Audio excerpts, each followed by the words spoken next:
Well, I figure I'll take this thing for a ride before Dad gets home from work. Got the pan back on, didn't see any leaks. Put about 5 quarts of fluid in it. Let's see what happens.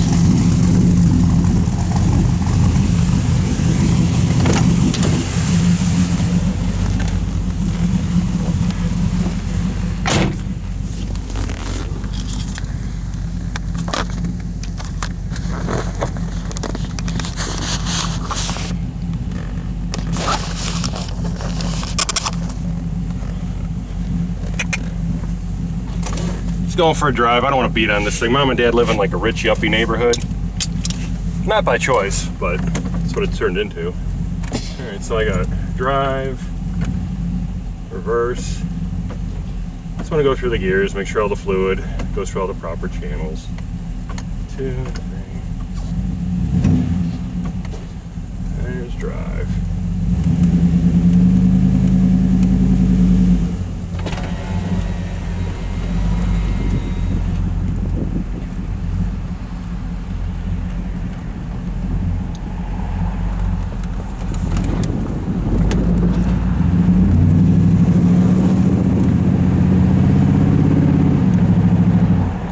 Shifts better. I made an adjustment to the vacuum modulator.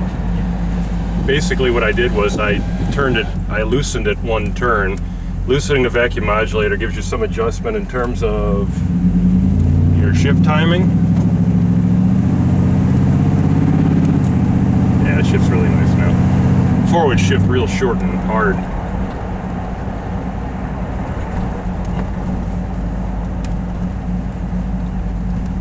It's got the big foot-long gas pedal, you know, which is like either you're idling or you're floored, you know what you guys, you know what I'm talking about, like 80s Cadillacs. And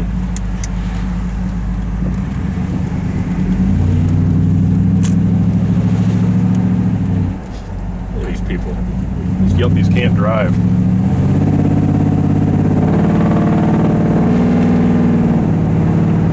So the point I was making with the gas pedal is it doesn't leave much adjustment. I have to make a bracket for the carburetor because I think when I floor it, I'm just in the primaries. I don't even think it gets into the secondaries. But whatever, I mean, it's a good cruiser. This thing weighs 4,200 pounds. It's a huge sled. And it's got a 3/4 ton truck engine in it, so.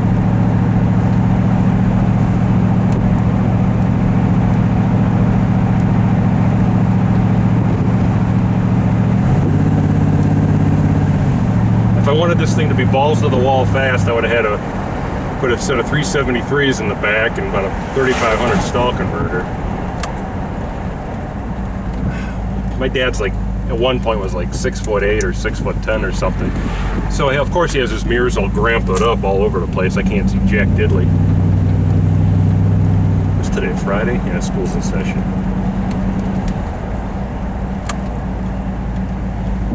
Where Mom and Dad live, as a kid, being stupid kids would burn out in the yard and just do stupid stuff, or burn out in the street, and everyone, next thing you know, 5 minutes later, somebody would call the cops.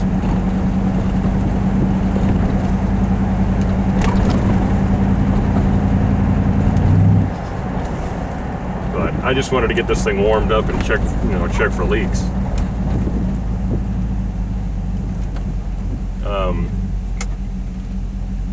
I brought the laptop with the intention of changing the timing curve, not for like more performance, but I've got it all in at like 3,000 RPM, and I don't think Dad would ever take this thing over 3,000 RPM, which kind of makes me rethink my process of putting the engine together. I should have just left the stock cam in it. I mean, I left stock manifolds, and it's got a small carburetor, but I mean, for all intents and purposes, this thing's a cruiser. It's not a race car. I'm not going to sit there and do donuts and burnouts, but you know.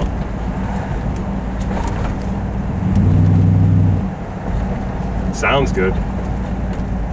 One thing I'm going to do that's been driving me bonkers, it's got the 80s spoke hubcaps, you know, the wire wheels, and they have those stupid locks that always strip out, and I might replace them with dog dishes, or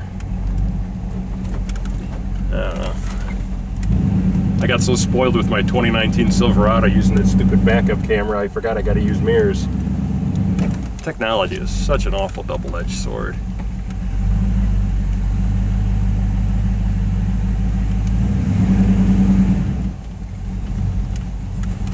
thing just runs so stinking good. You could put 6 people in this thing, it would be just as fast with 6 people or 1 person. Just like the old Ford 300 straight 6.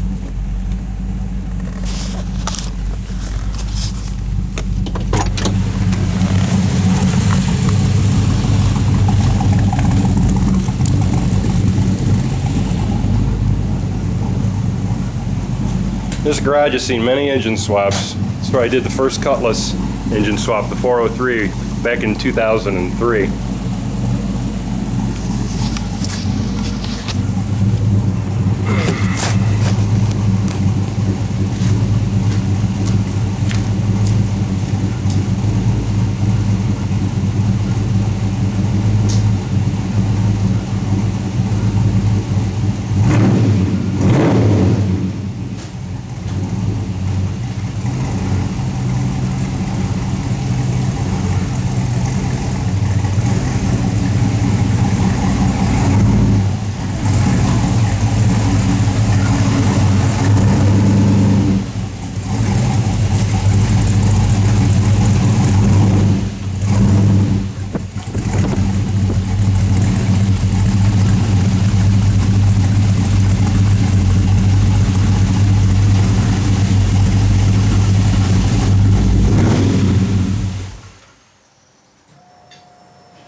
I don't know, maybe in the spring we'll take it to the track.